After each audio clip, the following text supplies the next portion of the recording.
We do get questions periodically about why we chose a motorhome versus a fifth wheel trailer or a travel trailer, and why a Class A diesel versus a Class A gas or a Class B or Class C motorhome. They're all different choices you have.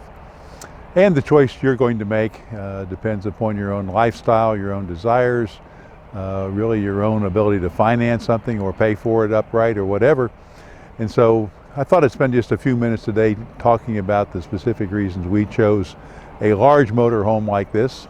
We have not been in the largest ones. Typically those are what are called tag axles. They have a second axle on the rear end. They're a little bit longer, anywhere from 42 to 45 feet long. And they offer more room, more carrying capacity, but obviously they're also a little bit larger, and they are more expensive because of that tag axle and the extra mechanics that go into that. So we're going to talk just briefly about that today and give you our ideas for why we did what we did, and encourage you to explore your own options, your own desires. Make sure what you're doing suits your needs.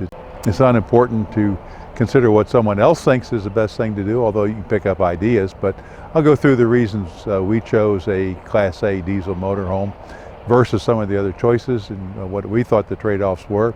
Hopefully that will help you put some information into what your decision is going to be. First reason for us for the Class A was specifically storage. We knew we were going full-time. We knew we were not going to have a house or any place to go back to, so we pretty much had to carry anything that we wanted permanently with us in the motorhome, so storage capacity became the big issue. Certainly fifth wheels have a lot of storage, but they're, to me, we're not as well organized or as well organizable in terms of places to put things and ways to get stuff where you could get to it. So that was probably the overriding choice for us, was simply the amount of storage you could get. Other factors were important as well, though. Along with storage comes carrying capacity, which is the amount of weight you can take on after you've accounted for the vehicle. Really a trailer and you're pulling it behind something, but you have to look at all the weight factors involved. And it's the amount of storage space as well as storage weight. And so we felt the diesel motorhome was the best choice. It gave us sufficient carrying capacity for what we needed to do. Experience has proven that to be a correct choice for us. Another factor that we considered is comfort while you're driving, and that's partially the ability to move around inside the coach. While you don't do that a lot, going down the road is something you can do with care.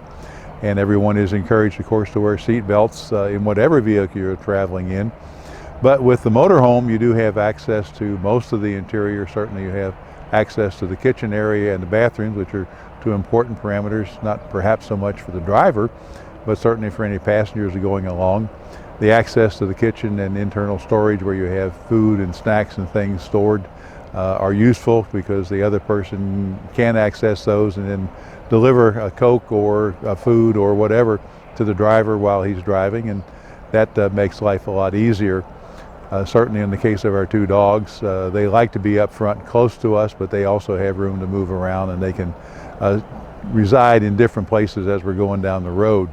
Another factor, and it is access again, and that is the ability to access the internals of the motorhome when we're parked.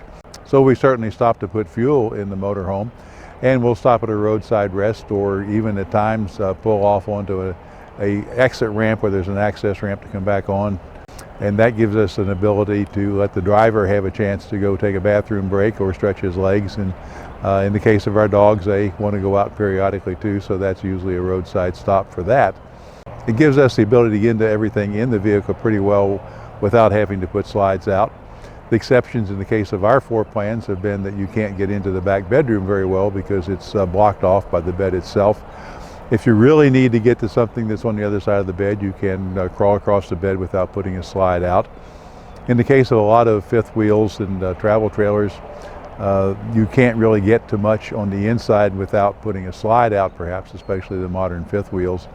And so even if you're stopped, you don't have access to the inside of the trailer that easily. So that's going to vary a lot by the floor plan if you're considering a trailer, and the floor plan even if it's a motorhome. And of course there are Class A motorhomes, there are gas motorhomes, there are diesel motorhomes, there are Class B, which is a converted van, and Class C, a so-called cutaway, which is starts off as a van or a chassis for a van and then gets a more conventional motorhome shell put around it for access into it. So they're all different sizes, different prices, different cost ranges, and you can get a lot of different options when you look at the different forms. So I'm talking primarily about a diesel pusher motorhome. That's what we have the most experience in, although previously we have owned two different gas-powered motorhomes, but we weren't full-time in those. And as a full-timer, we need another vehicle. It's not convenient to have to go disconnect the motorhome with all that takes and stack everything up, pull the slides in. So we like having the towed vehicle behind us. In our case, we've towed a couple of different Jeeps. The benefit is once you have the motorhome parked and you are going to disconnect the towed vehicle, and you have a lot of towing capacity with the diesels. It will vary. I've seen diesels with as small as a 5,000-pound hitch on the back, which limits the weight of what you can put back there. Most of them, the larger ones anyway, have a 10,000-pound or even a 20,000-pound hitch on some of the really big ones. And so that gives you an ability to tow everything from a small car up through at least a mid-sized pickup or SUV. And if you have that separate vehicle, typically it's going to get better gas mileage than, say, a truck that's outfitted to tow a heavy-duty fifth wheel. So you have a smaller vehicle, easier to maneuver. And with our case, we use a Jeep, so we have four-wheel drive, so we can go some off-road places as well. And that's very convenient for us. That does lead to one of the downsides of towing a vehicle like that, because the tow systems that are used for cars are not designed and will not back up very well. It's very typical for the front wheels to cant to one side and bend things and break things. So if you have to back up at all, it's only for a few feet and under very controlled circumstances.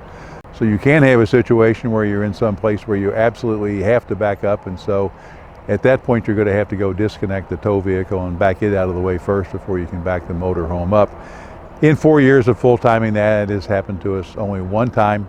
We were able to get the tow vehicle out of the way and then back the motorhome up. So you have to be more careful perhaps and think ahead more, towing a car behind you. Another convenience factor is the built-in generator, which most of the larger motorhomes, a lot of the small ones have. And it gives you an ability to run the house air conditioners as you drive down the road. It also is great if you're off-grid and don't have access to electrical hookups. You might be in a rest area or some other place and you need to have full power. You can always start the generator up, and it's not something you have to carry extra and take out and sit on the ground and hook up. So much more convenient with the onboard generator, and it's able to power up the entire motorhome, all the appliances as well as the air conditioning if we need that. Another benefit with the larger footprint of a motorhome like this is there's a lot of roof area up there. So if you want to boondock and use solar energy, there's a lot more room on the roof of this to put up solar panels than, say, on a Class B or Class C motorhome. And certainly fifth wheels have a large footprint too, so that's a benefit that it would share with fifth wheels, and some travel trailers that are larger have a lot of roof space as well too. So, and with everything else in life, there are trade-offs. Probably the biggest trade-off with going with a Class A diesel in particular is the initial cost of it. In our case, both of the ones we have owned, we have bought used and made what I think were reasonably good deals for it.